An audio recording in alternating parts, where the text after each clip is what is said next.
Hari Raya Idul Adha itu dari tanggal 1 Dzulhijjah lagi sudah diperintahkan kita untuk bertakbir, dan puncak takbirnya itu adalah di tanggal 10 Dzulhijjah sampai 3 hari setelahnya disebut dengan hari tasyrik, disunnahkan masih tetap untuk bertakbir.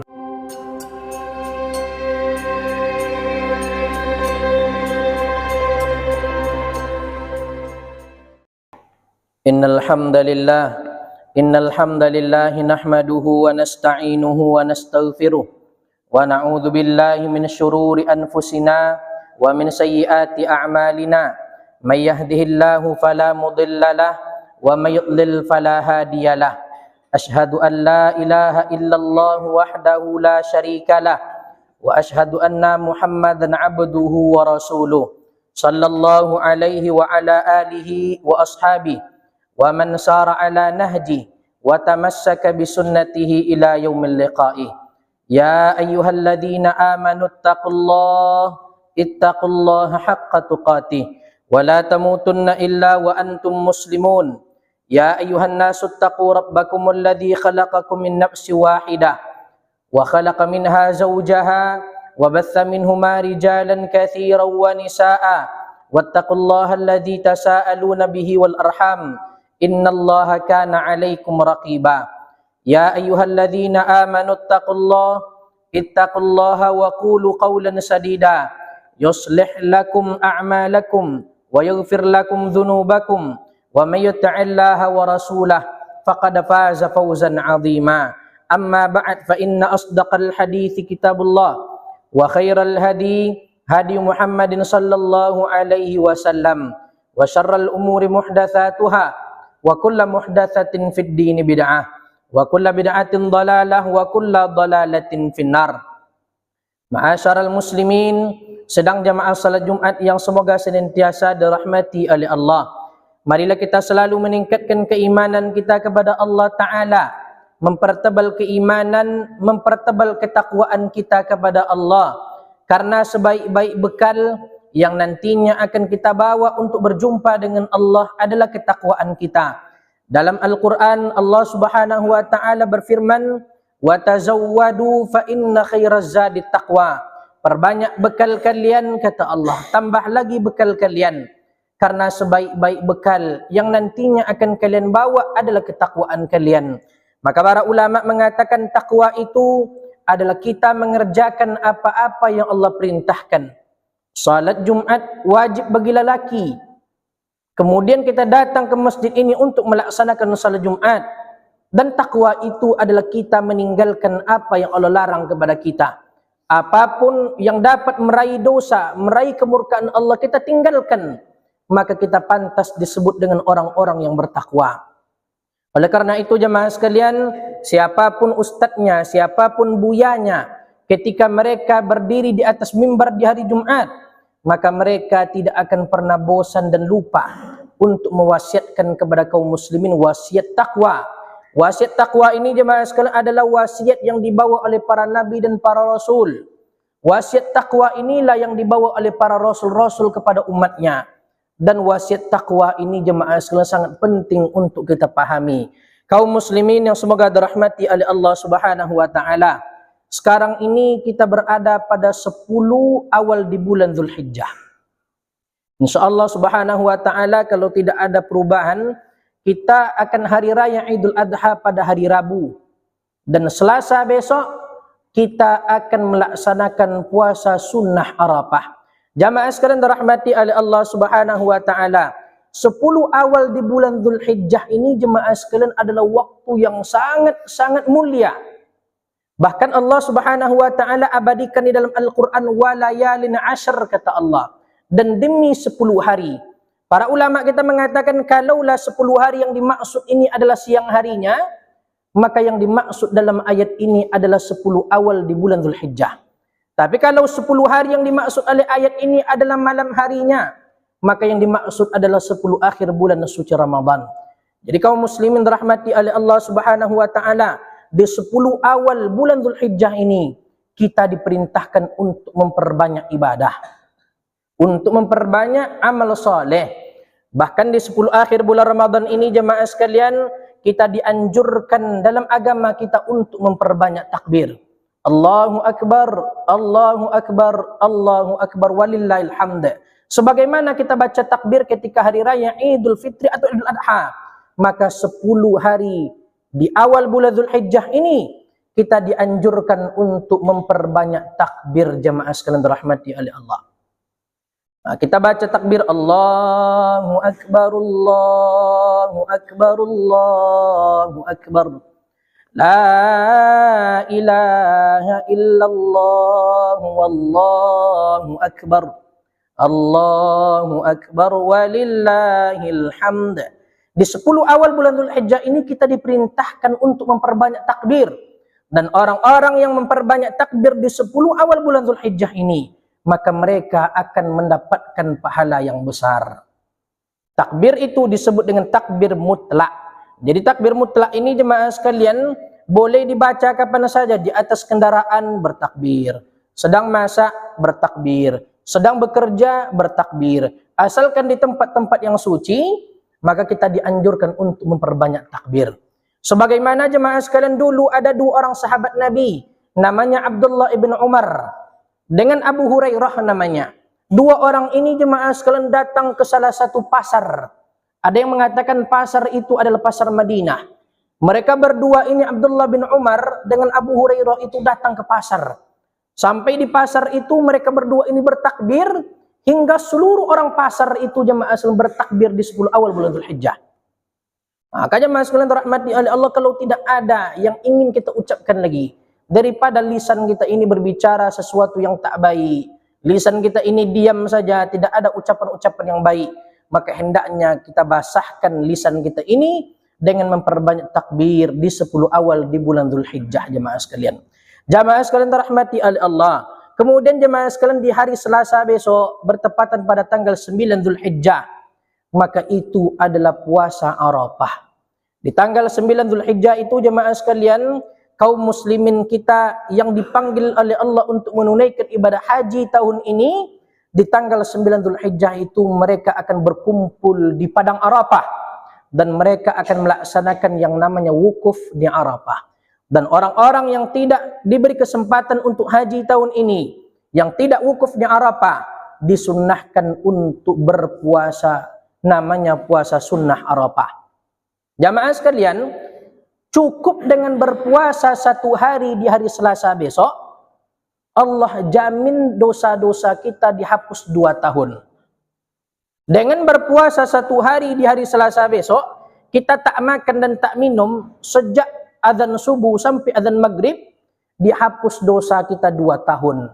Maka dikatakan oleh Nabi SAW ketika ditanya tentang keutamaan puasa Arafah, maka Nabi mengatakan yukaffiru sanatal lati qablaha wa sanatal lati ba'daha. Orang yang berpuasa di hari Arafah itu 1 hari, kata Nabi, terhapus dosanya setahun yang lalu dan setahun yang akan datang. Maka jemaah sekalian dirahmati oleh Allah, mana lagi kesempatan kita dosa tahun lalu itu dihapus, dosa yang akan datang juga dihapus dengan berpuasa 1 hari saja. Puasa itu disebut dengan puasa Arafah. Jemaah sekalian dirahmati oleh Allah. Dan ini ada yang kadang-kala bertanya kepada Ustaz. Ustaz, kata mereka, kami ini orang tua, kami ini orang berpenyakitan, kami ini selalu setiap hari itu minum obat hipertensi, obat jantung dan sebagainya. Jadi kami ini tetap ingin dapat pahala puasa itu, ingin dapat juga diampuni dosa 2 tahun, tapi kami harus minum obat. Tidak bisa puasa hari Arafah besok. Maka para ulama kita mengatakan, andaikan tetap ingin dapat pahala seperti pahala puasa orang Arafah, maka hendaklah dia memberi makan orang berbuka puasa. Maka jemaah sekalian, karena memberi makan orang berbuka puasa itu, maka pahala orang itu pun kita dapatkan jemaah sekalian.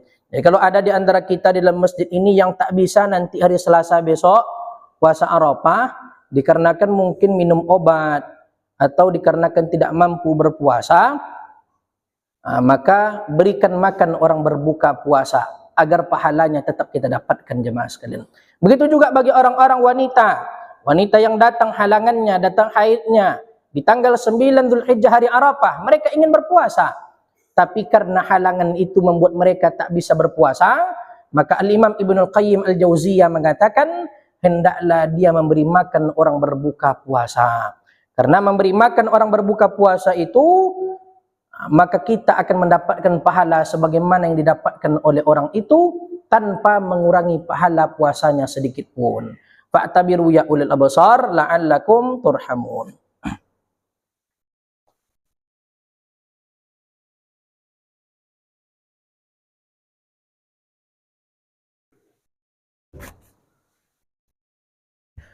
Alhamdulillahi rabbil alamin, wassalatu wassalamu ala nabiyyina Muhammadin wa ala alihi wa ashabihi rasulillahi ajma'in.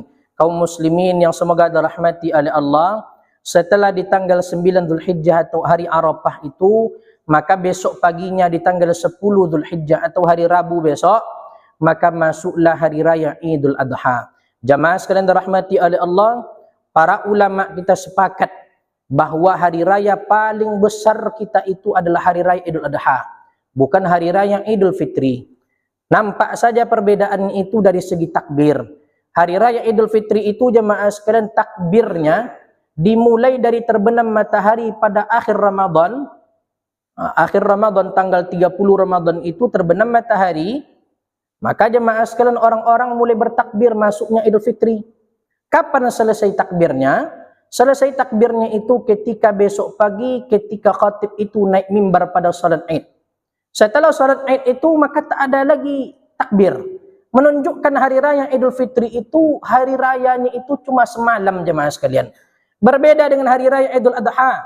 Hari raya Idul Adha itu dari tanggal 1 Dzulhijjah lagi sudah diperintahkan kita untuk bertakbir, dan puncak takbirnya itu adalah di tanggal 10 Dzulhijjah. Sampai 3 hari setelahnya disebut dengan hari Tasyrik, disunnahkan masih tetap untuk bertakbir. Maka hari raya Idul Adha itu jemaah sekalian takbirnya itu 2. Para ulama kita mengatakan takbir pada hari raya Idul Adha itu ada 2. Yang pertama namanya takbir mutlak, dan yang kedua namanya takbir muqayyad. Maka jemaah sekalian dirahmati oleh Allah Subhanahu wa taala, maka jadikan hari raya Idul Adha ini adalah hari raya terbesar kita jemaah sekalian.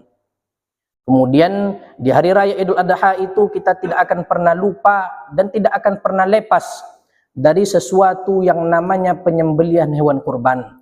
Jamaah sekalian, banyak di antara kita yang umurnya itu sudah tua, tapi seumur hidup ini tidak pernah berkurban. Padahal banyak orang di luar sana jemaah mereka menabung, kadangkala sehari itu 2.000, 3.000, kadang 1.000 mereka tabung agar setiap tahun itu mereka bisa berkurban. Maka jemaah sekalian, dalam agama itu orang yang mampu berkurban tapi mereka tidak berkurban jemaah sekalian itu sesuatu yang tercela. Bahkan Nabi SAW mengatakan orang yang mampu berkurban itu tapi mereka tak berkurban, maka janganlah mereka dekati tempat sholat kami, kata Nabi. Maksudnya apa? Tidak usah anggap mereka itu golongan kami, kata Nabi. Maka jemaah sekalian, banyak di antara kita ini kredit Honda bisa sama kita, kredit motor bisa sama kita, kredit rumah 15 tahun sanggup kita. Allah hanya minta kadang 3 juta dalam setahun, banyak di antara kita yang tak sanggup. Maka jemaah sekalian, kurban itu bukanlah terkait dengan sanggup atau tidaknya, tapi kurban itu tergantung mau atau tidaknya kita berkurban. Maka jemaah sekalian, kalau kita sudah tertutup pendaftaran kurban tahun ini, maka sesalilah jemaah sekalian kalaulah kita mampu untuk berkurban. Dan kalau bisa di tahun yang akan datang berkurbanlah. Berkurbanlah agar apa? Agar kita ini termasuk orang-orang yang dicintai oleh Allah Subhanahu wa taala. Karena Allah Subhanahu wa taala menyebut orang berkurban itu sebagai orang bertakwa. Maka dalam Al-Qur'an Allah Subhanahu wa taala mengatakan la yanalullahu luhumuha wala dima'uha. Allah itu tidak melihat kurban kalian itu dari darahnya dan dari dagingnya. Walaki yanalullahu at-taqwa minkum. Dan Allah Subhanahu wa taala melihat itu kurban itu bukanlah dari harta, bukan dari darah, bukan dari daging, tapi Allah itu melihat dari ketakwaan kalian. Maka jemaah, seorang berkurban itu adalah salah satu sifat orang-orang bertakwa. Innallaha wa malaikatahu yusalluna 'alan nabi. Ya ayyuhalladzina amanu sallu 'alaihi wa sallimu taslima. Allahumma salli 'ala Muhammad wa 'ala ali Muhammad kama sallaita 'ala Ibrahim wa 'ala ali Ibrahim wa barik 'ala Muhammad wa 'ala ali Muhammad kama barakta 'ala Ibrahim wa 'ala ali Ibrahim fil 'alamin innaka Hamidum Majid. Allahumma ighfir lil muslimina wal muslimat wal mu'minina wal mu'minat al-ahya'i minhum wal amwat innaka sami'un qaribun mujibud da'wat ya qadiyal hajat. Allahumma ighfir lana dhunubana wa liwalidina warhamhum kama rabbana shighara. Allahumma ighfir lana dhunubana wa li ikhwanina alladhina sabaquna bil iman wa la taj'al fi qulubina ghillan lil ladzina amanu rabbana innaka ra'ufur rahim.